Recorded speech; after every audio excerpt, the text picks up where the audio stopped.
Double Dragon Revive. I'm assuming that it released. So, cause I'm starting to see a bunch of reviews pop up. So, let's take a look at this to see what's going on.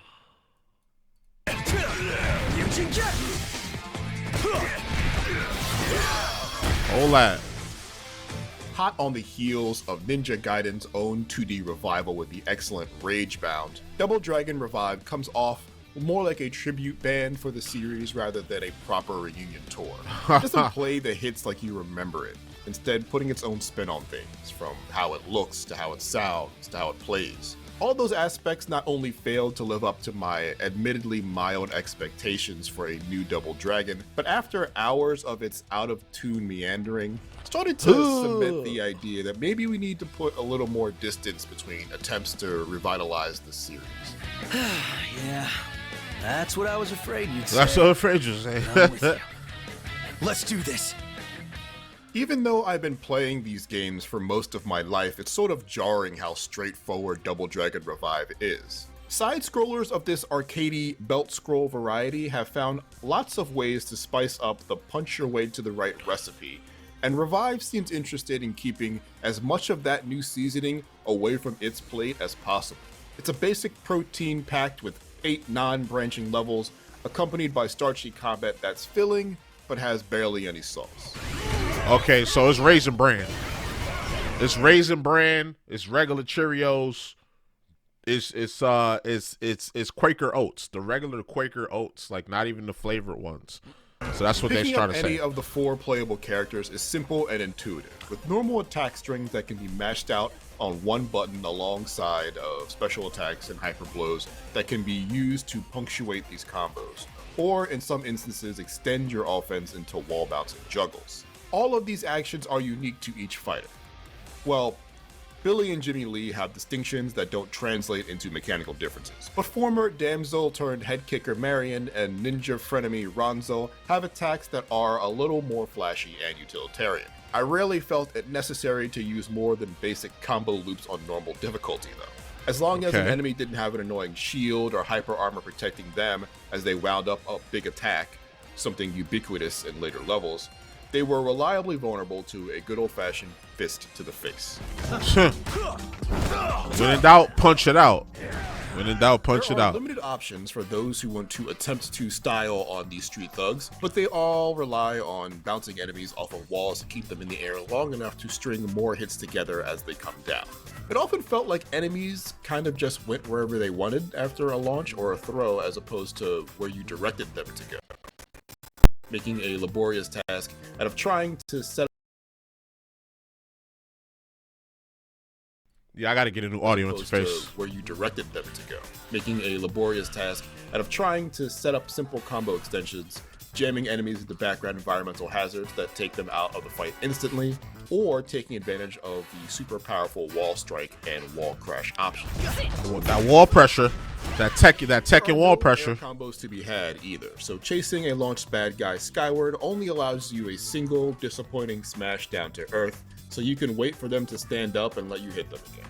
Everyone can get a free hit on a downed enemy if you can finagle the finicky button prompt to do so that is unresponsive and unreliable. If there's the right kind of wall around, the right kind being the one they decide is right based on no reliable context clues, you can do a supersized airdropping attack, but even getting the wall kick off that's required to get the requisite height is a dice roll. Okay. Everyone has powerful screen-clearing finishing blow attacks that are charged up by all the fisticuffs, with boosts given to when you make a timely dodge, counter an enemy's big attack, or grow your combo meter. But no playable character, not even Ronzo's cool explosive kunai or Marion's charging knee, can make Revive's combat feel special or even interesting across long stretches of time. It took me around 3 hours to finish my first playthrough, and I lost interest well before that. That said, any variety is... Because I was going to say, like, games like this, as long as it's, like, short, I don't care about it being meat and potatoes. Like, just a regular-ass game, if it's not that long. And he said it's only 3 hours, but he said he got annoyed at that beforehand. Because I'm Fatal Fury comes to mind. The recent Fatal Fury that came out. No, not Fatal Fury. I think it's Streets of Rage. I don't know why I said Fatal Fury. The recent Streets of Rage game to come out, well, I think it came out in like 2022, comes to mind. Because, like, how long was that game? Because that game was kind of meat and potatoes, too. But I think it got better scores than this. Let me check. Burst and effective at... Let me check. All right, so far we don't have enough data on Double Dragon Rough. Because I feel like this game was very, like I mentioned before, regular Cheerios, Quaker Oats. And I enjoyed it. I played it on my Steam Deck a lot. So I'm trying to see, and this got very good scores from users and critics. So far, we know what IGN's going to give it now, what 5 out of 10, I guess. And then these two outlets reported it. So we'll let some more data come in, and we'll come back to this, I guess. Because I'm still gonna buy it. Let me see how much it costs. I think it shouldn't be no more than $30, right? Or $35. Okay, yeah, definitely gonna cop. I'm actually throw that in the cart. I would have to get it. Oh, I'd have to get it today, huh? Cause it's a pre-order. Yeah, I'll probably cash that out. But yeah, let's get back to the video. Hold on. Making you use the small menu of options you have.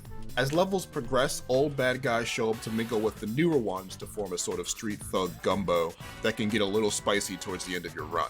It's largely a numbers game, with you often getting overwhelmed by the sheer amount of incoming blows from all angles. I like the little brain puzzle of having to identify the most dangerous threat to take out first, or needing to figure out the most efficient way to wrangle as many folks as possible into a big attack, but it wasn't beguiling enough for me to forget that the process of breaking these dudes down was still rather dull.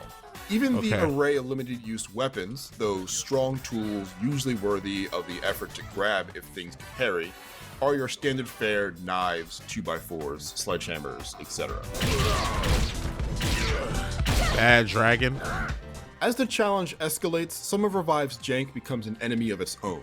Small things, like the direction of your character sometimes defaulting to the opposite direction inexplicably, stops being a quirk to work around and starts being the reason you drop a combo or get punished. Bosses break the monotony up a little bit, introducing slightly more engaging stage hazards and pattern mechanics, like Linda, who you need to shake off of the pillars she's hiding on top of before you can strike her directly.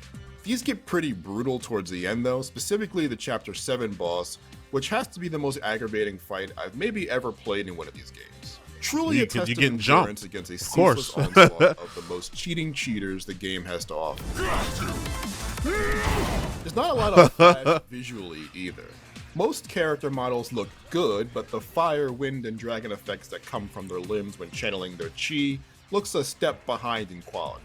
Camera work and sound design come together adequately to make big hits feel good and all that jazz. The soundtrack is decent, with a handful of original riffy rockouts and remixes of old series jams that sound good in the moment but sort of leave your head immediately after they end. Overall, Double Dragon Revive lacks the visual identity that the 16-bit Double Dragon Gaiden or even the pastel punk Double Dragon Neon have, let alone its peers like Shinobi and Ninja Gaiden Ragebound from this year. The stages you bash your way through run a much broader gamut. A colorful Japanese pagoda-style tower with a fun little perspective shift midway through is simple, but much more stirring than a nondescript highway level, even if there is a wrestling ring at the end of it. Some of these zones require some platforming that I was never happy to see, but in mercifully short bursts. It's a bit of an eye roll that most of these stages are just takes on series staple locations without much novel flair added this time around, but it's truly disappointing how many of these locations are just bland and lifeless. Another hard day's work in the can. I'm starving. And like, not to be one of those the story in this beat 'em up sucks sort of freaks, but I mean, it does. It's less that the plot is nonsense, the characters are bland, and the writing We don't play is these kind of lousy, games for the and story more that though. Revive lacks the confident and chaotic energy that is necessary to sell this sort of thing to begin with. The post-apocalyptic villain of Neon was a gang-leading demon knight straight out of a heavy metal album cover named Skullmageddon. The gang struggles in Gaiden made that version of New York City feel like Gotham City, complete with goons color-coded and themed after their outlandish bosses. By comparison, Revive is just a completely tame and underwhelming take on returning villains Willie and Raymond, who use black magic and the military-industrial complex to Experiment on people and make the Sosetsuken kids' lives worse. Right. Settle down.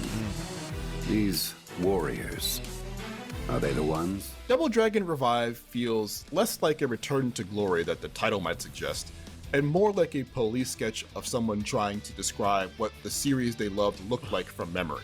Damn. There's the important details you'd need to identify it by. Simple combat with big super attacks, peacocking bad guys of all shapes and sizes, the subway, casino, and elevator stages required by law to be in games like this, but none of it feels distinct or special. And the parts in which it's passable get held back by the wonky, unresponsive controls and maddening difficulty spikes. Revival suggests reinvigoration. 5 is crazy. This feels more like exhuming a shambling corpse. For some I'm better interested. side-scrolling action. Yeah, these are good. I bought these 2 games recently. These 2 games are really good. Better than this from what I'm seeing. Let's see what the comments are talking about. Okay, like to dislike ratio. This game, voice acting, and Pokemon still can't do it. For $15 is a pickup. 10 is a no-brainer, but it's 34 though. He said I buy it for $10-15. Looks like Fighting Force.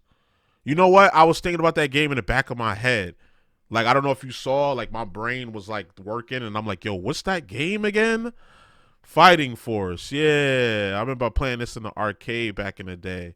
Can you buy it? Oh, no, it's still coming soon. Add it to the wish list. Fighting Force collection. They should have it on, Abandonware, right? Let's see if they have it on Abandonware. I'm about to put y'all on. Abandonware is where you could pretty much find any old ass game from 1965 to 2014.